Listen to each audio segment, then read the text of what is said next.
We at TFL Car are lucky enough to drive a new car every week. So without further ado, here are the top 5 brand new, sporty and not just sports cars that we've driven this year.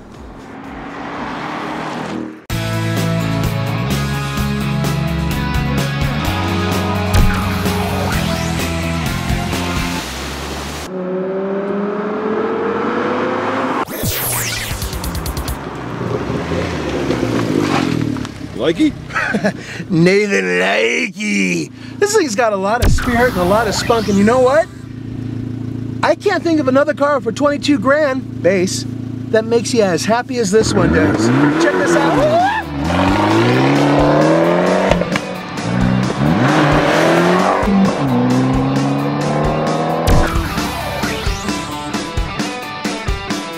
So unlike the regular Cinquecento, you get count 'em dual exhaust, which I think just sound terrific. Listen to these things. I mean, they'll put a huge smile on your face all day long. Plus you can get optional 17-inch wheels and a ride that won't jiggle your molars out.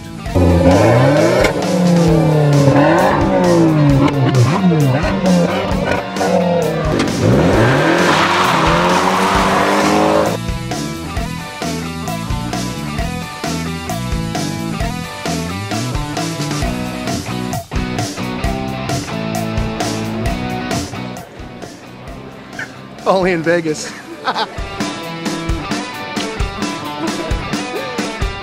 Oh yeah, and while Nathan takes a cold shower, let me just tell you a little bit about Karl Abart. By the way, the H is silent according to Fiat. He was an Austrian motorcycle racer, who gave up his Austrian citizenship to race motorcycles and cars in Italy. Karl Abart was born in Austria on November 15, 1908, under the zodiac sign of the Scorpion.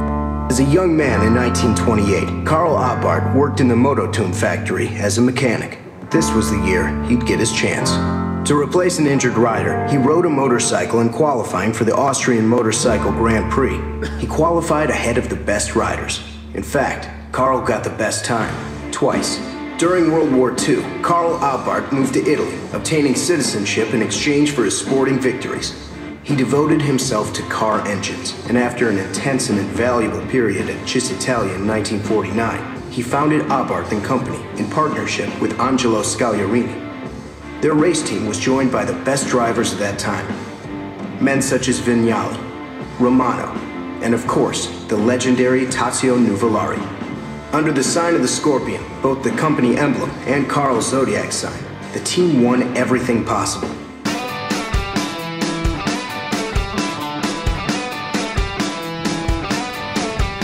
Vegas and the mountains. Perfect place for this brand new, awesome little turbocharged car. Check this out. It still has the 1.4 liter engine, just like in the regular 500, but in this particular case, it has a itty bitty little tiny turbocharger.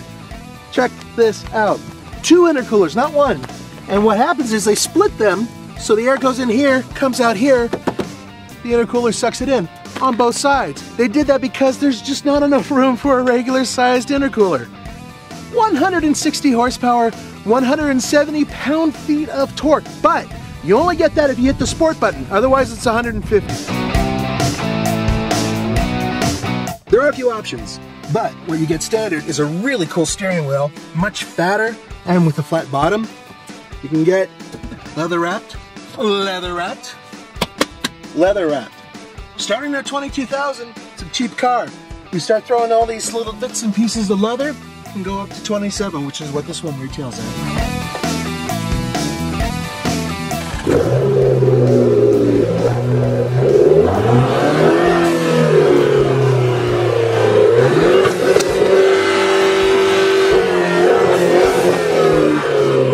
Come here. We already talked about the optional 17-inch wheels, but what you may not notice is that the front end is a little bit different. That's for aerodynamics. That runs along the skirts as well, and big massive sticker, which is a little gaudy. It means I'm faster and I'm gonna freak you out by putting a big smile on your face every time I fire up the engine. I love this car.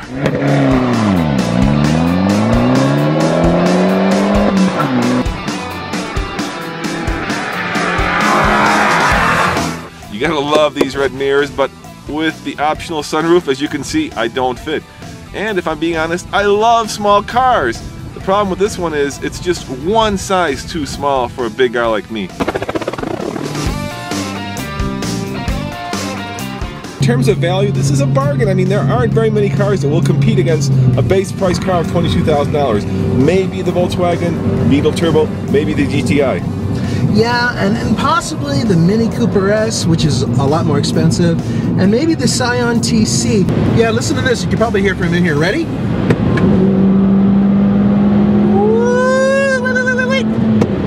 Oh, I could do that all day long. I get tired of that after about, well, 8 hours of driving.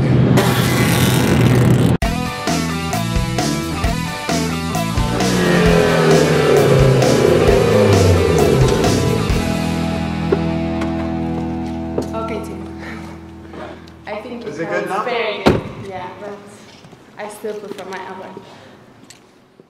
Hey Nathan, let's play a game. Guess what kind of mileage this Cinquecento Abarth gets. Do you think it gets more or less than 30 miles to the gallon combined? Well, that's a good question. Well, with the turbo, I'm going to say maybe just under 30 miles per gallon. You are wrong, sir. The answer is 31 combined. Not bad. That's not bad, especially because this has a 5-speed, not 6-speed manual transmission. The reason? Packaging. Talked to an engineer myself.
Two turbochargers, puts out 400 horsepower and 450 pound-feet of torque.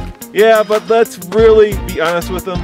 This car is a little bit of a pig. I mean, this is a big engine because it's a big, heavy car. Yeah, it weighs over 2 tons. And it's 300 pounds heavier than the previous version.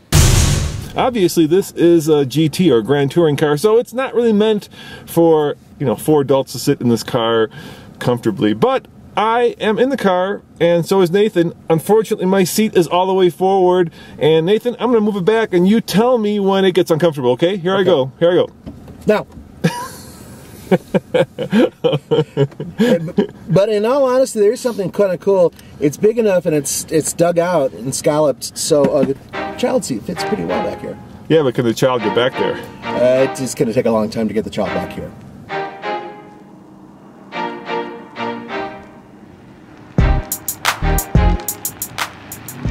Ride and handling in this particular vehicle are easily controlled by these 2 buttons. You can go all the way up to Sport Plus and all the way down to Comfort. And the thing is, when you have it fully blown onto Sport, everything tightens up like it's ready to pop.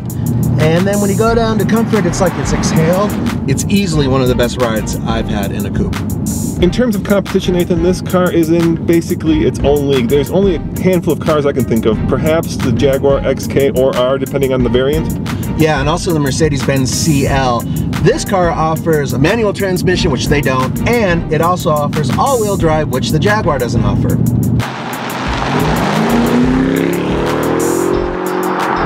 All right, since we've got a $100,000 performance car, we have a little iPhone app that actually measures acceleration.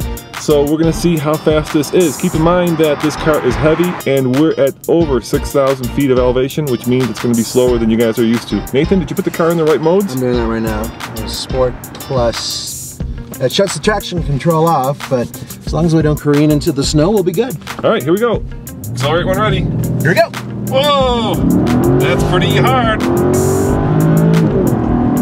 Okay, that's 60. Take a guess, 0 to 60, how fast do we go? Say about 5.5 seconds. You are wrong, it is 5.03, just a tick over 5 seconds. Wow. Economy. Nathan, what are you getting right now? I know, 15.6 miles per gallon. It's a thirsty, thirsty car. You don't buy this car if you're looking for economy. In terms of value, it's hard to do that with a car that competes with so few cars that cost how much? It bases at $86,000. Check this out. I don't know if you noticed this, but 2 hood latches. It's because when you pay over $100,000 for a vehicle, the Germans feel you need 2. It's awesome. Another thing is these stickers down here to prevent you from being impaled by these. How German is that? So are you saying these videos are German, Nathan? Because they're getting not 1 but 2 reviewers for the price of 1. And that's a lot less than $100,000. There is more technology built into my seat than in the entire verse of that Dave just reviewed. It has 3 levels of cooling, 3 levels of heating. It has 4 levels of massage. It has side bolsters that push against my side every time I make a turn. It has about 80 different adjustments, and best of all, it has 3 levels of air scarf that blows across my neck on a chilly night. Once upon a time, actually not that long ago, a fine horse was a sign of wealth, power, and prestige. Today, not so much. Today it's this. Check it out. The brand new 2013 Mercedes-Benz SL. And we're going to take it for a ride and review it. Coming up next on the Fast Lane Car.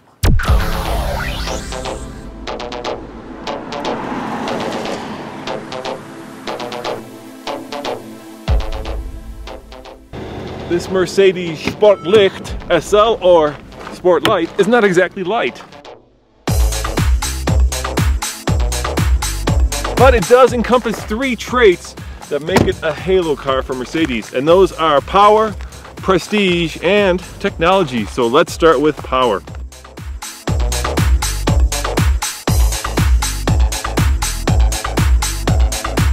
For over 60 years, the SL has been in continuous production. And during those years, Mercedes has stuffed about every possible engine under the hood. And by far my favorite is this V8 4.6 liter that produces over 500 pound-feet of torque. And get this, gets 19 miles to the gallon combined, which means that it avoids the gas guzzler tax of the last generation. Pretty cool and crazy fast.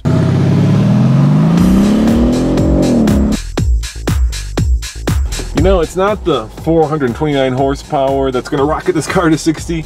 It's the 516 pound-feet of torque and the twin turbos. And let's see how fast we can get this to 60. Can we do it in under 5 seconds?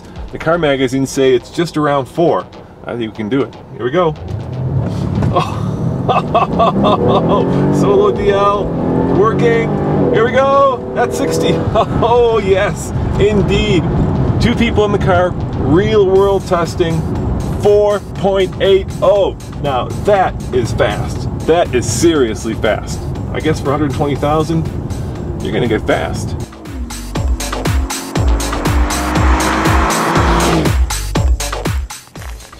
From this angle, in my opinion, it looks downright frumpy. In fact, it looks like it was designed by a committee, maybe 3 different people.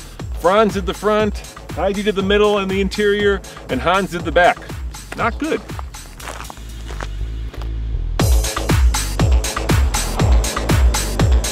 From this angle, it's mean, menacing, and elegant, and that's a hard combination to pull off.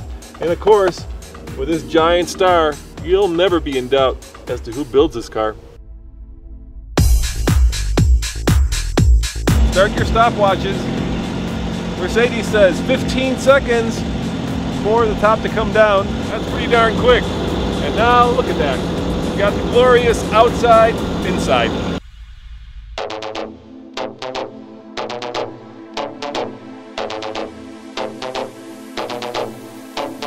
With my finger, I push Sport, and all of a sudden, this car's suspension adjusts within a millisecond to the driving conditions. In other words, if I'm flying around this turn, which I'm going to do right now, oh, you gotta love that torque. It is completely flat and neutral. All right, some reviewers have called the steering a little numb, the braking a little non-linear, and you know, I can see that. This is not the sharpest knife in the drawer. However, it's not supposed to be. It's not a race car. It's a GT. And for that, I think the balance, the steering, and even the braking are fine.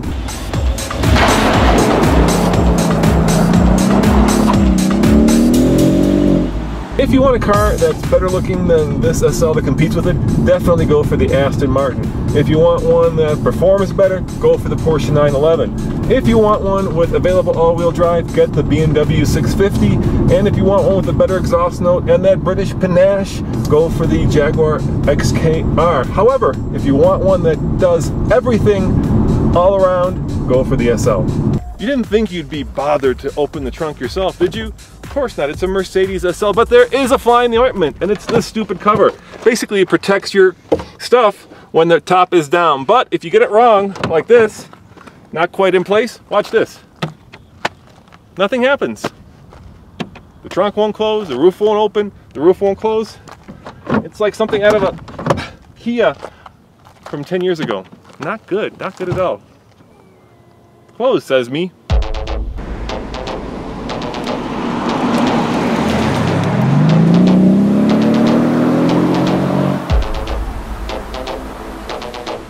I have never driven a car with so much technology. The skin is aluminum. The roof, to save weight, is magnesium. Every creature comfort that you can think of is in the car, including heated and cooled seats, and of course, the air scarf, which blows a gentle breeze on your neck when the nights get chilly. And perhaps the biggest party trick, magic sky control. Check it out. With a touch of a button, the sunroof turns clear, and with a touch of a button, it turns opaque. How cool is that? So yeah, the horse is still a sign of power, wealth, and prestige, and so is this Mercedes. On the TFL scale of buy it, lease it, rent it, or forget it, I'm gonna have to give it a buy it, because 429 horsepower and better yet 516 pound-feet of torque will always put a huge smile on my face. I'm gonna drive it some more.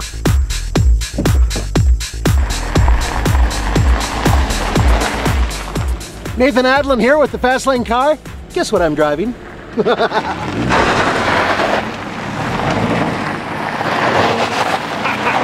And now for something completely different. Oh, not really. Guess what I'm driving? All right, guys. That's right, we're driving two almost identical cars. Can you tell which one I'm driving? We'll give you 5 seconds. Have a look. Keep looking. All right, voila. I have the Subaru BRZ, and Nathan, of course. I have the Scion FRS. There are 3 slight differences, Nathan. Yeah, from the front, you could tell the difference with the headlights and the fog lights. And mine has a somewhat goofy air intake bumper thingy on the front of it. Otherwise, they're identical.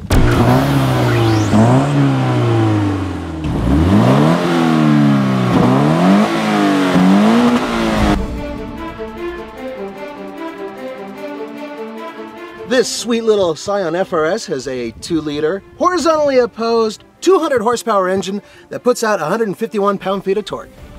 Yes, but my Subaru BRZ has a 2-liter, 200 horsepower, horizontally opposed boxer. Oh, yeah, come on. Engine. Okay, they're identical. Completely, absolutely identical.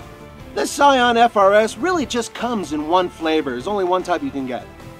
Unlike the Subaru, which comes in, well, a couple of different flavors, and I, of course, have the loaded one. So if you want navigation, if you want leather seats, if you want heated seats, and if you want that cool spoiler in the back, you're gonna have to get a Subaru and pay a little bit more. These are essentially the same cars with some suspension differences. I've driven both, and they are a little bit different, but basically they're the same car. Yeah, so we reviewed the Scion, which means we've in essence reviewed the Subaru, and you can always click here to watch that review. So what are we going to do with these things, Nathan? Well, mine's a manual. Wait, yours is a manual? Yeah. Mine's an automatic. Ooh.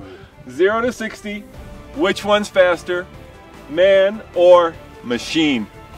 I'm gonna kick his ass. No way, I'm gonna kick his ass. All right, Nathan, guess what I have? It's a key fob, right? Yep. But watch this, the magic finger. If I only had $1 for every time I heard that. You don't have that, do you? No, mine uses a regular key. All right, 0 to 60 using the Solo DL in a 6-speed automatic. I'm gonna put it in drive. I'm gonna put it in sport mode. I'm gonna leave the traction control on, and I'm gonna turn off the air conditioning to give me a little bit more power. You ready? Yeah, I'm ready. Here we go. Okay, well, that's leisurely. Oh, there we go. It does get a little bit more oomph once it gets above about 4,500 RPM, and that's 60. All right, dude. Read it and weep. 11.78. Yep, 11.78 seconds in 562 feet. I'm gonna turn the air back on. Oh, it's hot. Oh, it's really hot. And by the way, we get this all the time. We're at high altitude. That means cars go slower. We're just gonna leave it at that, okay? They go slower at high altitude. Question, of course, is which one's faster? Oh, mine is. Machine or man? Well, we're about to find out. I'm gonna kick your ass. No, no way. I'm gonna kick your ass. 11.78. Can't beat that. I can beat that. All right, ladies and gentlemen, man or, well, machine, Subaru or Scion, BRZ or FRS. I've got the Solo DL set up. I've got Nathan. You ready, dude? Yeah. You want it in sport mode? Yeah. All right, sport mode it is. Sport mode. All right, go for it. 0 to 60, 11.78 is what you have to beat. A little bit of wheel spin and it bogs because there's not a lot of torque or power below 4,000. Spins a second. Here comes third. And, oh my!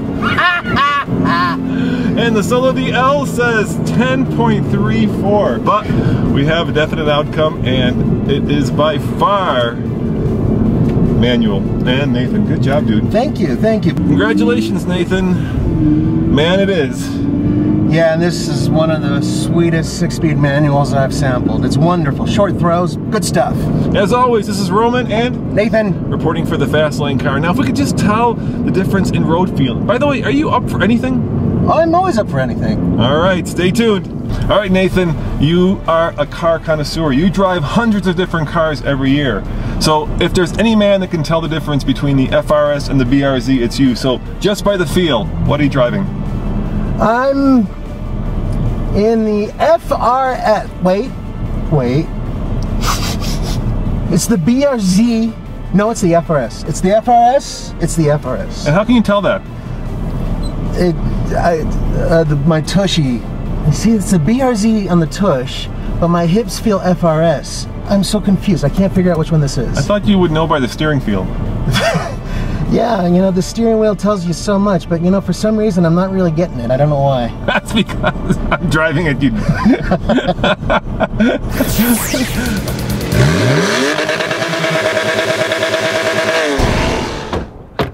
Ladies and gentlemen, we do a lot of 0 to 60 testing, and we have a car that I think can beat the 4.80 record that we have up here at altitude, which is the Mercedes-Benz SL550, which I just tested. So what do we have, Nathan? We have the brand new Porsche Carrera S. Oh my God, is she beautiful? Oh. And I'll tell you why, because under the hood, there is... It's in the back, jackass. There is a cookie, Nathan. There's a cookie under the hood. Just put that back where you found it. The engine's in the back, you know that. Come on. And if you have a look over here, check out where the engine's supposed to be. It's powered by these two powerful turbine fans. No, it's not. The engine's underneath the car. It is a 3.8 liter engine, horizontally opposed 6-cylinder, puts out 400 horsepower and 325 pound-feet of torque. And it's all over this area, right here. It's where all the weight is. It's got tushy, baby. I mean, smooth, slapping. Oh, good car. Hey, Roman. Yo. You got a chance to drive that SL and top our record. Let me try to beat it with this. You know this has launch control. Yeah, I know. Oh, you are. I love the key. Look, it's shaped like a Porsche. Is it really? Yeah. Roman, please. All right. All right. I will show you how to use the launch control and the 7-speed dual clutch automatic transmission, but it's going to be close. There's 2 heavy guys in this, but it does have the engine over the rear wheels. Yep. It's hot, which makes it slower. A little bit, yeah. And car magazines say 3.8 to 4. And we're at high altitude. All right, all right, all right. Let's give it a try. Let's give it a try.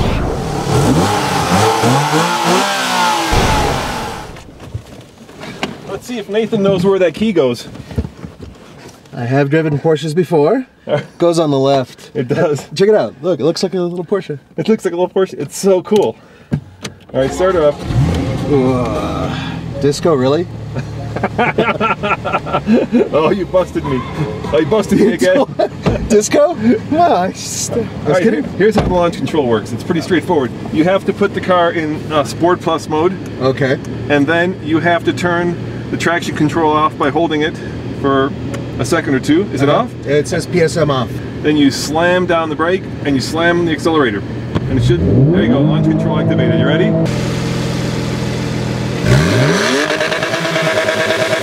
It's whole deal set up. Oh, this is gonna be violent. Yeah, go for it. Whoa!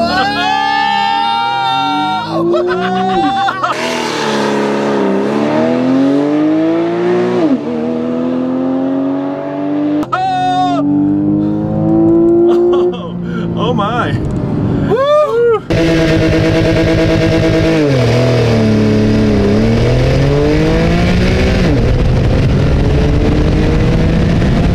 I'm gonna turn the air back on because it is over 100 degrees today, ladies and gentlemen. So these times are gonna be slower. What a rush! Yeah. All right. The Solo DL says 5.96. Oh, that's not good. This is gonna do better than that. Yeah, this can do a lot better. This can do a lot better than that. 5.96. We'll do it again, folks. Let's do it one more time. I think we can do faster than 5.96. Please hang up and try again. All right. I know at first blush this may seem crazy to mash up a $122,000 brand new Porsche 911 with a brand new Subaru BRZ, but wait, hear Nathan out. Put everything aside and understand this. This is the perfect car for a 25-year-old. That's the perfect car for a 45-year-old. This is what they dream about. Yes, the prices are different, but think about it. Think about what you can actually afford when you were 25 versus when you're 45. You would be surprised how similar these cars are, and we're going to show you.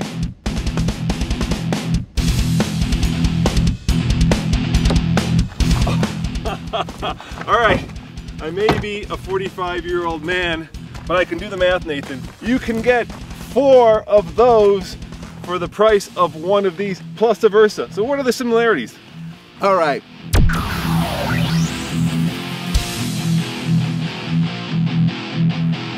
Open your minds. Both of these have horizontally opposed engines. Both of these are rear-wheel drive. Both of these have paddle shifters. That's 7-speed, this is 6-speed. They both are really made for 2 people, but in a pinch can hold some people in the back, kind of sort of maybe. Not a whole lot of trunk space. They both handle beautifully on the roads, and they both kick ass. Yeah, I get it. See what I'm saying? I get it, man.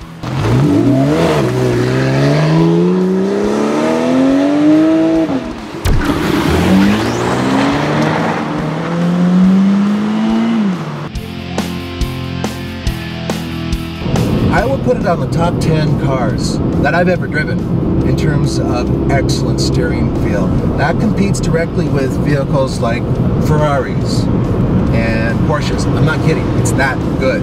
Is it better than Roman's Porsche? Not quite, but it is really good, especially for a car that costs as little as this does.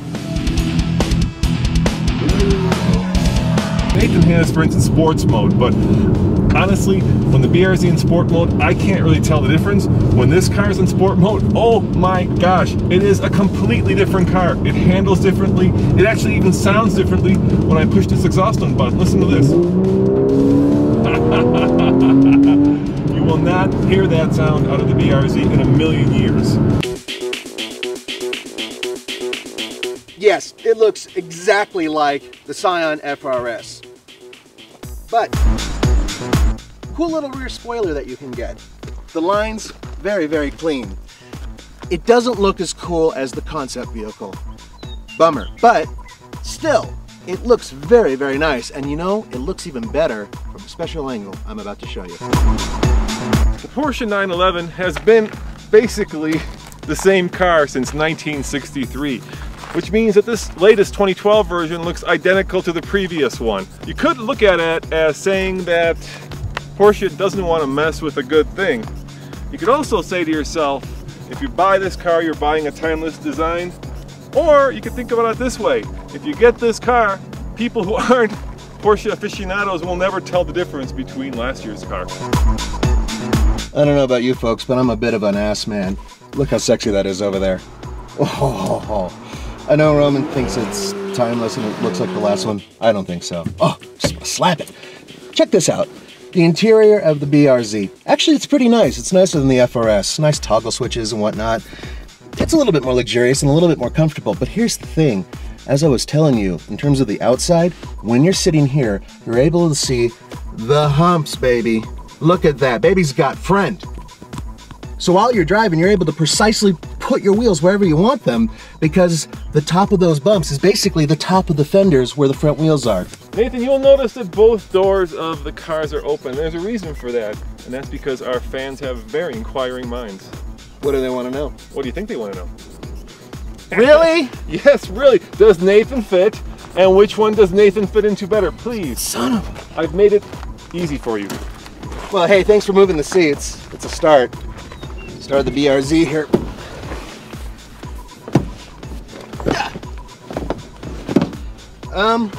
You know, it's not horrible. I've put little ones in the back of the BRZ before. I wouldn't want to be here for any lengthy period of time, especially because the roof slopes. But it's okay. The Hyundai Genesis, the Mustang, they're a little bit better.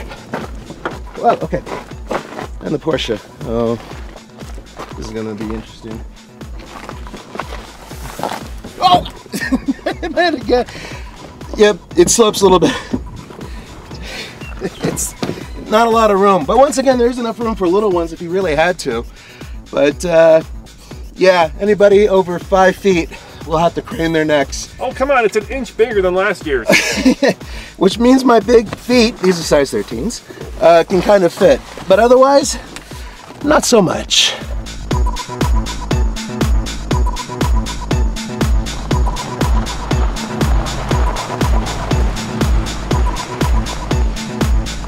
Yo, dude, you know that this Porsche 911 has exactly 2x the amount of horsepower that the BRZ has. Oh, so 400 horsepower. Damn straight, 400. Wow, that's a lot.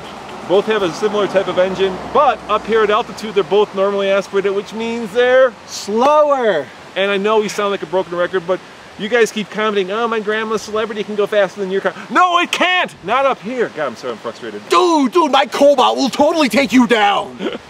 No, it won't. Anyway, let's check out how fast it goes 0 to 60. 0 to 60 using the Solo DL in a 6-speed automatic. I'm gonna put it in drive. I'm gonna put it in sport mode. I'm gonna leave the traction control on, and I'm gonna turn off the air conditioning to give me a little bit more power. You ready? Yeah, I'm ready. Here we go. Okay, well, that's leisurely. Oh, there we go. It does get a little bit more oomph once it gets above about 4,500 RPM, and that's 60. All right, dude. Read it and weep. 11.78. Yep, 11.78 seconds in 562 feet. I'm gonna turn the air back on. Oh, it's hot. Oh, it's really hot. And by the way, we get this all the time. We're at high altitude. That means cars go slower. We're just gonna leave it at that, okay? They go slower at high altitude. Now you would think a car with 400 horsepower would get crazy bad MPG, and in the past it would have, but not this car. It gets a combined 22 miles to the gallon, and that's because it has a new technology which actually turns the car off at stoplights. It's kind of like a Prius, and if you've ever driven a Prius, it actually feels quite natural. A lot of people who aren't used to it really dislike it because you're sitting at a stoplight and the car turns off and you're wondering what's wrong with it, kind of like a golf cart. Would you believe combined MPG is 28 miles per gallon? Seriously, that is impressive. You know, these cars are remarkably similar. They have the same type of engine. They have a very similar layout in terms of a 2+2, but there are some significant differences, and one of those is that this has a lot of different buttons that actually do something. When I put the Sport Plus button, not only does it change the way the car shifts, I mean, it literally goes from being a relatively comfortable car to having the shifts kick you in the ass like that. It feels like you're about to break the car, but somehow it doesn't break. It shifts very quickly, and it'll hold the gear just about to redline. I like it. I like the ride too. Part of that has to do with these really comfortable leather seats. At least they work with my big fat ass. So yeah, this is a dream car for 45-year-olds, and let's face it, I'm 45 years old. I don't think so. Okay, 45-ish. And on the TFL scale of buy it, lease it, rent it, or forget it, hell yeah, I'd buy it. If I had $122,000, this car would be mine. Yeah, and you know, when you think about cars that 25-year-olds could possibly afford, this is the one I would buy if I were, and I'm not. $27,000, rear drive, a lot of things that are similar to a Porsche, and it's a blast. It's just a fun car for every day. I'd get the manual, but otherwise I wouldn't change anything else. But here's the question, would you buy that one? Oh, hell yeah. Except not the color, and I'd get a manual. And you know what? I would buy that one, and I would get the Subaru just because I like all the amenities. I like the navigation, the leather, yada, yada, yada, because I'm 45. As always, this is Roman and Nathan reporting for the Fast Lane Car. See you next time.